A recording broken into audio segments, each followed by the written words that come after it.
हाँ जी, तो 10वीं ਦੇ ਵਿਦਿਆਰਥੀਓ ਕਿਵੇਂ ਤੁਸੀਂ ਹੈ ਨਾ ਜਿਹੜਾ ਤੁਹਾਡਾ ਪ੍ਰੀ ਬੋਰਡ ਹੋਣ ਜਾ ਰਿਹਾ ਉਹਦੇ ਵਾਸਤੇ ਆਪਾਂ ਹੁਣ ਫਾਈਨਲ ਇੱਕ ਵੀਡੀਓ ਲੈ ਕੇ ਆ ਗਏ ਹਾਂ। ਠੀਕ ਹੈ ਜੀ, ਇਸ ਸਾਰੇ ਜਿਹੜੇ ਵੀ ਕੁਐਸਚਨ ਹੋਣਗੇ ਇਹਦੇ ਵਿੱਚੋਂ ਤੁਹਾਨੂੰ ਪੇਪਰ ਦੇਖਣ ਨੂੰ ਮਿਲ ਸਕਦਾ ਅੱਜ ਦਾ ਆਪਣਾ। ਠੀਕ ਹੈ ਜੀ, ਤਾਂ ਕੋਈ ਵੀ ਕੁਐਸਚਨ ਨੂੰ ਸਕਿਪ ਨਾ ਕਰਿਓ, ਧਿਆਨ ਨਾਲ ਹਰ ਇੱਕ ਕੁਐਸਚਨ ਨੂੰ ਸਮਝਣ ਦੀ ਕੋਸ਼ਿਸ਼ ਕਰਿਓ। ਪਾਰਟ ਏ ਸਟਾਰਟ ਕਰਾਂਗੇ। What is the product of HCF and LCM of 2 number.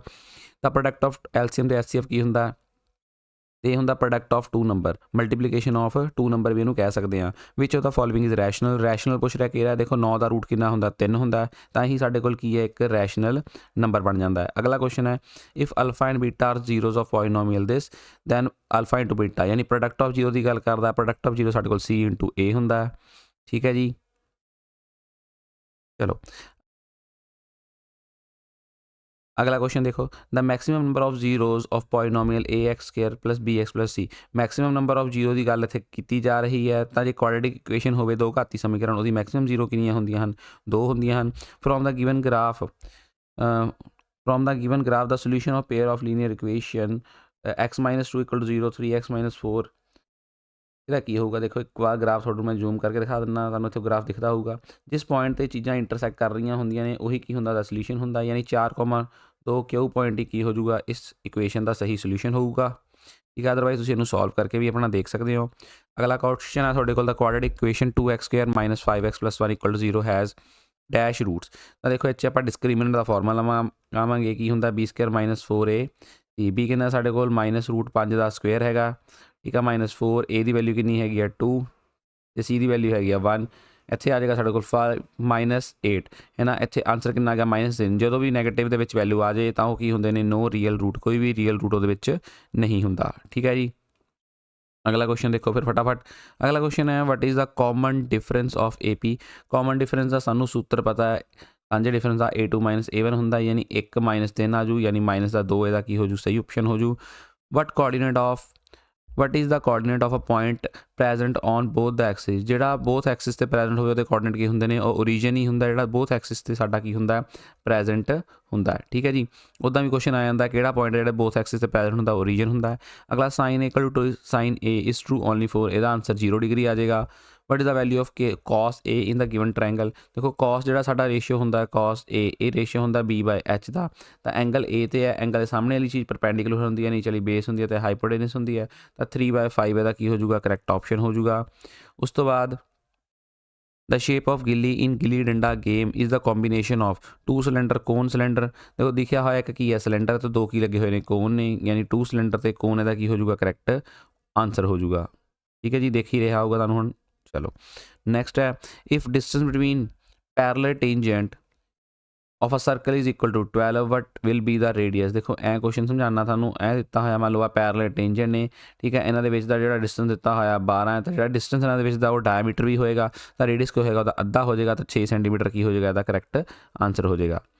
ਅਗਲਾ ਦਿੱਤਾ ਹੋਇਆ ABCDEF ਦੇ ਸਿਮਿਲਰ ਹੈ ਨਾ, ਤਾਂ ਆਪਾਂ C ਐਂਗਲ ਪਤਾ ਕਰਨਾ। ਦੇਖੋ A ਐਂਗਲ, ਜਿਹੜਾ A ਐਂਗਲ ਹੈ ਉਹ ਕਿੰਨਾ ਦਿੱਤਾ ਹੋਇਆ? ਇੱਕ ਟਰਾਇੰਗਲ ਬਣਾ ਲੈਂਦੇ ਆ AB ਤੇ C। A ਐਂਗਲ ਸਾਨੂੰ ਦਿੱਤਾ ਹੋਇਆ 47 ਡਿਗਰੀ। ਉਸ ਤੋਂ ਬਾਅਦ B ਐਂਗਲ ਦੀ ਗੱਲ ਕਰਾਂ, B ਐਂਗਲ ਦਿੱਤਾ ਹੈ ਕਿੰਨਾ? 83 ਡਿਗਰੀ। ਠੀਕ ਹੈ ਜੀ, ਹੁਣ C ਐਂਗਲ ਪਤਾ ਕਰਨ ਦੀ ਗੱਲ ਕਰ ਰਿਹਾ, ਤਾਂ ਆਪਾਂ ਜਾਣਦੇ ਹਾਂ ਇੱਕ ਟਰਾਇੰਗਲ ਦੇ ਸਾਰੇ ਕੋਣਾਂ ਦਾ ਜੋੜ ਕਿੰਨਾ ਹੁੰਦਾ? 180 ਹੁੰਦਾ। ਪਲੱਸ ਕਰੋਗੇ 7 3 10 0 1 ਕੈਰੀ 130 ਆ ਜੂ, ਤੇ 180 ਚੋਂ ਮਾਈਨਸ ਕਰੋਗੇ 50 ਡਿਗਰੀ, ਇਹਦਾ ਕੀ ਹੋ ਜਾਊਗਾ? ਕਰੈਕਟ ਆਪਸ਼ਨ ਹੋ ਜੂ। ਤੇ ਇਹਦੇ ਵਿੱਚੋਂ ਮੋਡ ਦੀ ਗੱਲ ਕਰ ਰਿਹਾ, ਮੋਡ ਉਹ ਸੰਖਿਆ ਹੁੰਦੀ ਹੈ ਜੋ ਸਭ ਤੋਂ ਜ਼ਿਆਦਾ ਵਾਰ ਆਉਂਦੀ ਹੈ, ਤਾਂ ਇੱਥੇ 2 ਲਿਖਿਆ 6 ਲਿਖਿਆ ਹੋਇਆ, ਤਾਂ ਇੱਥੇ 2 3 ਵਾਰ ਆ ਰਿਹਾ, ਤਾਂ 2 ਹੀ ਇਹਦਾ ਕੀ ਹੋ ਜੂ? ਸਹੀ ਆਪਸ਼ਨ ਹੋ ਜੂ। Child has a die which whose 6 faces show the letter are given this। ਹੁਣ ਆਪਾਂ ਪ੍ਰੋਬੇਬਿਲਿਟੀ A ਦੀ ਪਤਾ ਕਰਨੀ ਹੈ। ਦੇਖੋ A ਕਿੰਨੀ ਵਾਰ ਆ ਰਿਹਾ? 2 ਵਾਰ ਆ ਰਿਹਾ, ਤਾਂ 2/6 ਲਗਾਵਾਂਗੇ, ਤਾਂ ਕਟਿੰਗ ਕਰਾਂਗੇ ਕਿੰਨਾ ਆ ਜੂਗਾ? 1/3। D ਵਾਲਾ ਆਪਸ਼ਨ ਇਹਦਾ ਕੀ ਹੋ ਜੂਗਾ? ਕਰੈਕਟ ਆਨਸਰ ਹੋ ਜੂਗਾ। The length of minute hand clock is 14 the angle swept by it in 5 minute. ਦੇਖੋ 5 ਮਿੰਟ 'ਚ ਐਂਗਲ ਦੀ ਗੱਲ ਕਰ ਰਿਹਾ, 5 by minute hand in 5 minute. 5 minute ਦੇ ਅੰਦਰ ਕਿੰਨੇ ਡਿਗਰੀ ਦਾ ਪੁੱਛ ਰਿਹਾ? ਐਂਗਲ ਸਵੈਪਟ ਕੀਤਾ ਜਾਂਦਾ, ਤਾਂ 5 ਮਿੰਟ 'ਚ ਕਿੰਨਾ ਐਂਗਲ ਬਣਦਾ ਹੈ? 30 ਡਿਗਰੀ ਦਾ ਐਂਗਲ ਬਣਦਾ ਹੈ। The graph of line y is equal to -5 never intersect x axis. ਤਾਂ ਬੱਚੇ ਬਿਲਕੁਲ ਠੀਕ ਹੈ, ਟਰੂ ਹੈ। The discriminant of quadratic equation is 29। Discriminant ਦਾ ਇੱਕ ਵਾਰ ਫਾਰਮੂਲਾ ਲਗਾ ਕੇ ਦੇਖ ਲਓ, -5 ਦਾ ਸਕੁਅਰ -4 × 2 × 2 ਕਿੰਨਾ ਆ ਜੂਗਾ? 25 -4 ਦੂਣੀ 8 ਤੇ 8 ਦੂਣੀ 16, ਤਾਂ ਇਹ ਕੀ ਹੋ ਜੂਗਾ? ਫਾਲਸ ਹੋ ਜੂਗਾ, ਕਿਉਂਕਿ ਇੱਥੇ ਤਾਂ ਕਿੰਨਾ ਆ ਰਿਹਾ ਸਾਡਾ? 9 ਆ ਰਿਹਾ, ਬੜਾ 29 ਦਿੱਤਾ ਹੋਇਆ।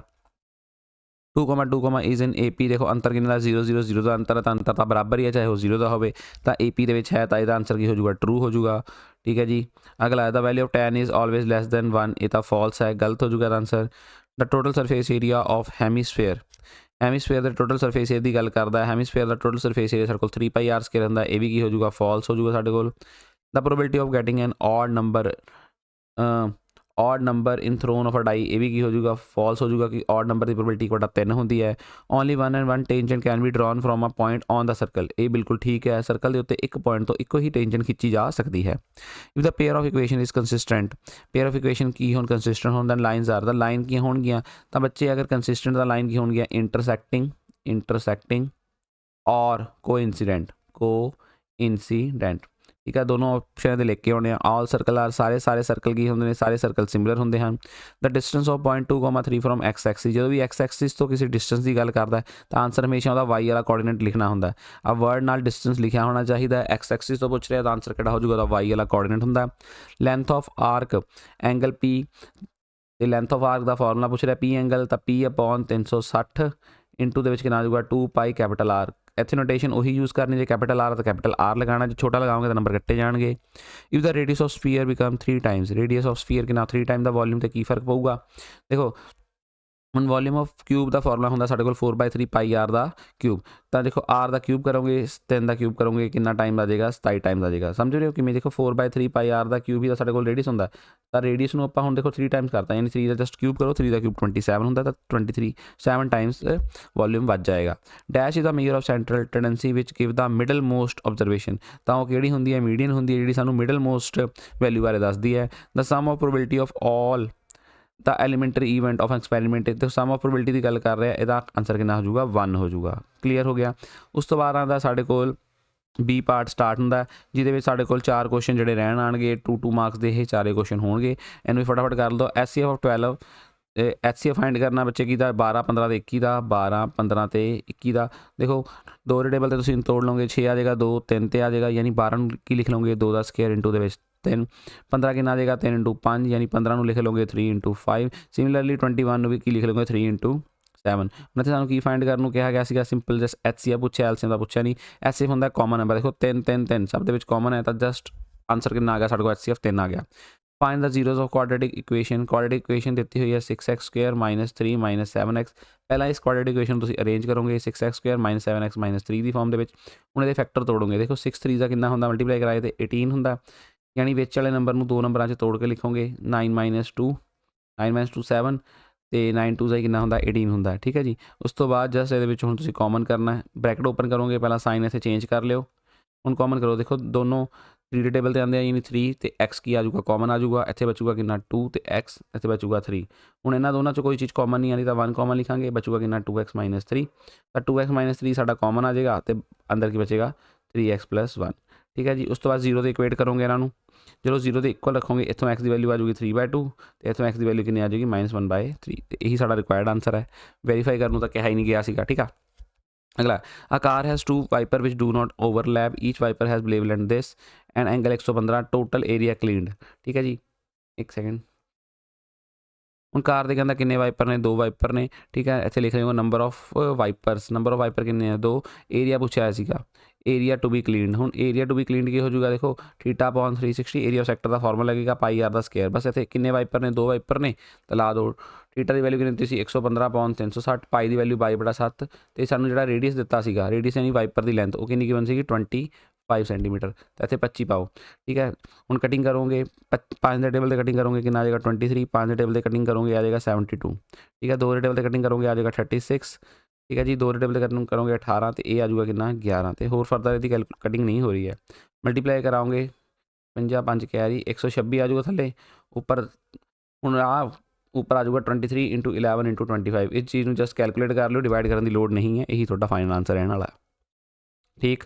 उस तो बाद box contain total this marble, total number of marble कितने होंगे 3 2 5, तो 5 ते 4 9 हो गए। ठीक है जी। If a marble is drawn at random from the box, what is the probability of white ball. तो बच्चे वाइट की प्रोबेबिलिटी फाइंड कर रहे हैं, वाइट कितनी बॉल ने 2, टोटल कितनी आ गया 9। उस तो बाद रैड बॉल की प्रोबेबिलिटी सात तो पूछ रहा है। ठीक है। रैड कितनी ने साढ़े को, रैड है 4 बॉल्स, तो टोटल कितनी ने 9, तो 4/9 का रिक्वायर्ड आंसर हो जू। क्लीयर हो गया।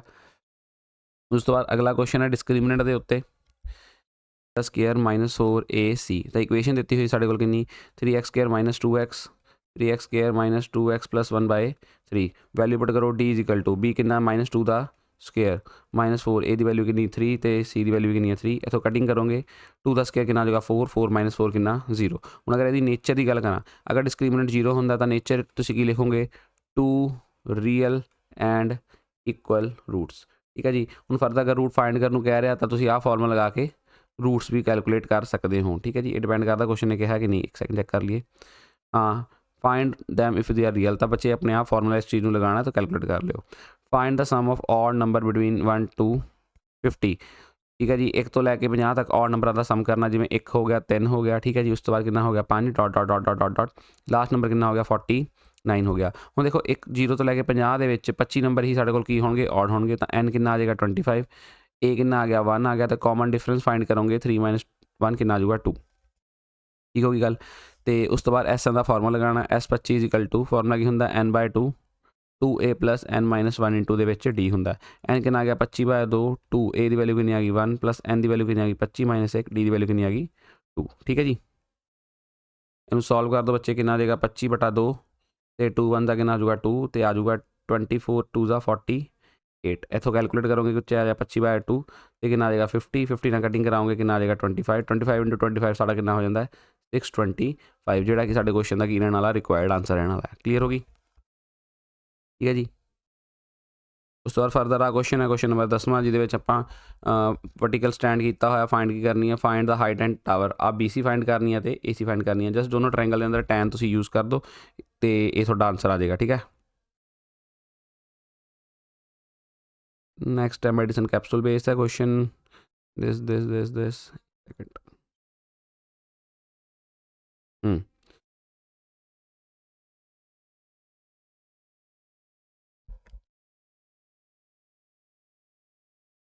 चलो देखो बच्चे आला क्वेश्चन भी तुहानू एक बार दस दिने कि सॉल्व करना ठीक है। रफली जहा डायग्राम बना के सॉल्व करूँगा तुम बस एक बार फटाफट इनू समझ लेना ठीक है। जिमें आ डायग्राम इदा बनाया होया ठीक है जी। आ दिता है सानू 60 डिग्री उस तो बाद आ गिवन सी साडे कोल 30 डिग्री उस तो बाद लिखा सी A B C तो D BC है साडे कोल विड्थ ऑफ के नाल BC फाइंड करनी है तो एक A भी फाइंड करनी है ठीक है जी। तो सानू गिवन सी कि इन्फॉर्मेशन 20 मीटर दिता है आ डिस्टेंस जस्ट आ कितना है 20 मीटर होर कोई इन्फॉर्मेशन गिवन नहीं है तो दोनों ट्रायंगल च आप टैन लगावांगे पहला ABC च आ जाओ ये रफली सानू समझा रहे हैं उत्थे तुसीं लिख लेना गिवन के अंदर let AB is the height of tower BC is the width of canal in triangle ABC tan लगा रहे हैं ठीक है। मैं डायरेक्ट यूज़ कर रहे हैं tan 60 क्या आ जाएगा परपेंडिकुलर की है AB अपॉन बेस कितना आ जाऊगा BC tan 60 की वैल्यू कितनी होंगी √3 = AB अपॉन BC तो AB की वैल्यू साढ़े कोल कितनी आ गई √3 BC ये साढ़े कोल इक्वेशन बन के रह जूगी बस ठीक है जी। हुण अगेन पूरे ट्रायंगल 30 लगाओगे तो tan 30 कितना आ जाऊगा AB अपॉन बेस पूरा आ जाऊगा कितना B तो लैके D तक ठीक है।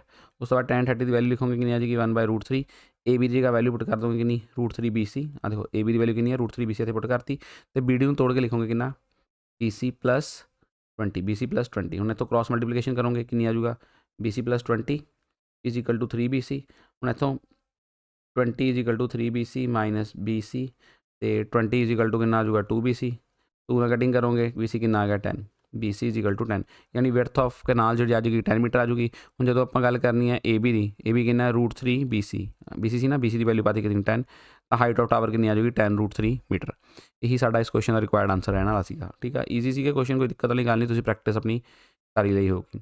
उस तो बाद मेडिसिनल कैप्सूल फाइंड की करना फाइंड द सरफेस एरिया देखो इतों इन्हूं तुसीं डिवाइड करोगे एक तां की आ जाऊगा सिलेंडर आ जाऊगा तो दूजा क्या आ जाऊगा हैमीस्फेयर बस एक चीज़ देखो अगर डायमीटर का कितना है 5 है तो रेडियस कितना आ जाऊगा इतों 2.5 इतों रेडियस कितना आ जाऊगा 2.5 हम सरफेस एरिया का फाइंड करना सरफेस एरिया एक तो सिलेंडर का आऊगा सिलेंडर का सरफेस एरिया क्या होगा curve surface area 2πRH plus 2 * curve surface area of hemisphere का कर्व सरफेस एरिया की होंगे 2πR का स्क्वायर हम जो इतों कॉमन कढोगे दोनों चों एक तो 2 एक तो पाई तो एक तो R कॉमन आऊगा बचूगा कि H प्लस एक 2 तो बाहर कढ़ लिया बचूगा 2R हम इतने जस्ट वैल्यू सबस्टिट्यूट कर दोगे 2 × 22/7 रेडियस कितना साढ़े कोल 5 तो आ देखो हम हाइट जी इतने गल करनी है सिलेंडर की हाइट है कि आ जाएगी 14 - 2.5 इधरों छो 2.5 इधरों छो 5 छो कि आ जाएगी 9 इतने 9 पानी है ध्यान रखना तो 2 * तो एक सेकंड रेडियस साढ़े कोल 2.5 सी ना तो 2.5 कर लियो ठीक है 2 * 2.5 बस ਇਹਦੀ ਕੈਲਕੂਲੇਸ਼ਨ ਕਰ ਦਿਓ ਕਿੰਨਾ ਆ ਜਾਏਗਾ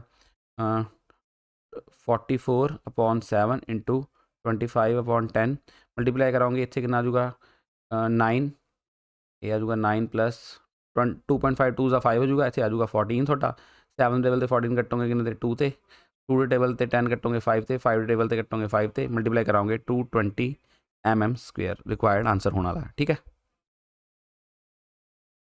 ਉਸ ਤੋਂ ਬਾਅਦ ਸਾਈਨ ਕਾਹਦਾ ਰੇਸ਼ੋ ਹੁੰਦਾ ਪੀ ਬਾਈ ਐਚ ਦਾ ਹੁੰਦਾ ਟੈਨ ਪੁੱਛਿਆ ਹੋਇਆ ਤਾਂ H square is equal to P square ਅਤੇ ਬੀ ਸਕੁਏਅਰ ਦਾ ਫਾਰਮੂਲਾ ਲਗਾ ਕੇ ਤੁਸੀਂ ਪਹਿਲਾਂ ਬੇਸ ਫਾਈਂਡ ਕਰ ਲਓਗੇ ਠੀਕ ਹੈ ਜੀ। ਬੇਸ ਜਦੋਂ ਫਾਈਂਡ ਹੋ ਜਾਊਗਾ ਤੁਹਾਡਾ ਆਂਸਰ ਆ ਜਾਏਗਾ ਟੈਨ ਦੀ ਵੈਲਿਊ 3/√7 ਆਂਸਰ ਆ ਜਾਏਗੀ ਠੀਕ ਆ। ਫਾਰਮੂਲਾ ਲਗਾ ਕੇ ਇੱਕ ਵਾਰ फाइंड कर लेना अपना बेस। उस तो बाद आ क्वेश्चन है third question line segment divide in ratio 3/1 ये भी सैक्शन फॉर्मूला ईजी का क्वेश्चन है बच्चे ट्राई कर लेना एक बार पढ़ लेना। उस तो बाद मीन वाले क्वेश्चन ने ठीक है जी थर्ड चैप्टर का क्वेश्चन आया है इन्हों बुक चो रिवाइज कर लियो। उस तो बाद साढ़े को एक थ्योरम आई हुई है ठीक है जी show that length of tangent transfer external point ये बड़ी ईजी है ये वाली करके जाओ ये 10.2 थ्योरम है साढ़े को ठीक है जी। दैन टू ये साढ़े को थेल्स थ्योरम आ गई ठीक है जी ये तो थोड़ा पता ही सीगा बोर्ड के आनी है कन्फर्म है। अगर तुम आह थेल्स वाली थ्योरम देखनी होगी प्लेलिस्ट के एक प्लेलिस्ट बनी हुई है प्लेलिस्ट के तो थ्योरम वाला करके एक हैगा प्लेलिस्ट उत्थे पहली जी थ्योरम है थेल्स ही है उन्होंने तुम रिवाइज कर सकते हो ठीक होगी गल। उस तो बाद अगला जो मीडियन वाला क्वेश्चन है इनका मीडियन वाला क्वेश्चन है तो उस तो बाद एक जोड़ा आया मीन वाला क्वेश्चन है दोनों क्वेश्चन तुम अपने रिवाइज करके जाने हैं ठीक है जी। तो आस करना थोड़ा पेपर बहुत वधिया जाए चलो मिलते हैं नैक्सट पार्ट तक सत श्री अकाल।